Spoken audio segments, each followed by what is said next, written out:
एक बार गुरु द्रोणाचार्य ने कहा, राम, लक्ष्मण, राजा हो या रंक, सबको मृत्यु स्थल में जाकर अपने विधि विधान के साथ भुगतना पड़ता है और उसी के हिसाब से ही आगे वो प्रलोक में जाता है।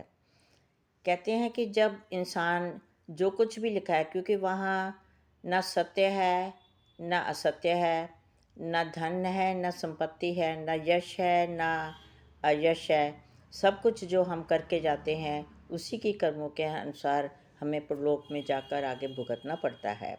इसके जवाब में एक शिष्य ने पूछा, क्या मनुष्य के हाथ में कुछ नहीं है? जो कुछ भी है वो विधि के विधान में है। कहते हैं मनुष्य के हाथ में उसके कर्म हैं।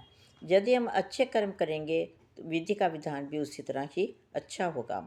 अच्छे कर्म करने से ही हमें आगे मृत्युलोक में जाकर जो स्थान मिलेगा वो उसी तरह ही मिलेगा जो हमने कर्म किए होंगे और उसी के हिसाब से हम आगे परलोक में जाएंगे।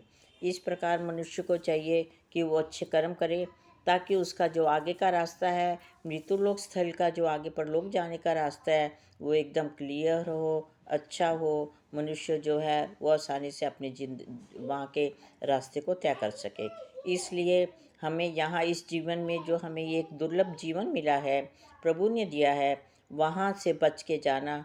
किसी देवी देवता भी नहीं बच के गए, सब अपने कर्मों के हिसाब से गए हैं, सब विधि के विधान से हुआ है। जो कुछ विधि विधान ने लिखा है वो सब हमें भोग कर ही जाना पड़ता है। उससे उसी के हिसाब से आगे हम परलोक में जाकर अपना और स्थान बनाते हैं। इसलिए हमें हमेशा अपने कर्मों का ध्यान रखना चाहिए, प्रभु का नाम जपना चाहिए, अच्छे कर्म करने चाहिए जिसका फल भी अच्छा ही हो। जय जय श्री राधे कृष्णा, जय जय श्री राधे कृष्ण।